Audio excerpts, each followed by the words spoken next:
ప్రజాగ్రహ భవన్ అట. మీరు మీ పాపమే కదా ఇది. జియో 46 పాపం ఎవరిది? కేసీఆర్ది కదా. ఇంకా నయ్యం వాళ్ళు ప్రగతి భవన్కి పిలిచి కనీసం వాళ్ళ చెప్పుకునేటువంటి స్వేచ్ఛ ఇచ్చారు. వాస్తవం చెప్పాలంటే మీరు గతంలో పాప పిల్లలు ఎక్కడ పోతే అక్కడ అరెస్ట్ చేయడం జరిగింది. వాస్తవంగా కనీసం వాళ్ళు ఆందోళన చేసేటువంటి పరిస్థితి కూడా లేదు. ఈరోజు స్వేచ్ఛగా వేలాది మంది ప్రజాభవన్కి వెళ్ళి ఆ లోపల కూర్చొని నిరసన తెలిపిరు.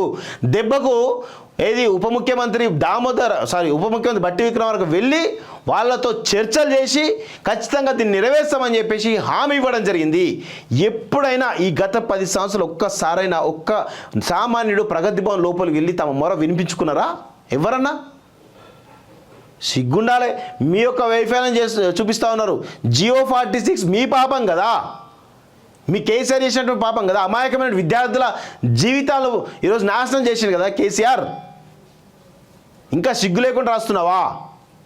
సిగ్గుశరం ఉండాలి కొంచెమైనా. ప్రజాగ్రహ భవన్ అట. మీరు మీ పాపమే కదా ఇది. జియో 46 పాపం ఎవరిది? కేసీఆర్ది కదా. ఇంకా నయ్యం వాళ్ళు ప్రగతి భవన్కి పిలిచి కనీసం వాళ్ళ చెప్పుకునేటువంటి స్వేచ్ఛ ఇచ్చారు. వాస్తవం చెప్పాలంటే మీరు గతంలో పాప పిల్లలు ఎక్కడ పోతే అక్కడ అరెస్ట్ చేయడం జరిగింది. వాస్తవంగా కనీసం వాళ్ళు ఆందోళన చేసేటువంటి పరిస్థితి కూడా లేదు. ఈరోజు స్వేచ్ఛగా వేలాది మంది ప్రజాభవన్కి వెళ్ళి ఆ లోపల కూర్చొని నిరసన తెలిపిరు. దెబ్బకు ఉప ముఖ్యమంత్రి బట్టి విక్రమార్క వెళ్ళి వాళ్ళతో చర్చలు చేసి ఖచ్చితంగా దీన్ని నెరవేర్స్తామని చెప్పేసి హామీ ఇవ్వడం జరిగింది.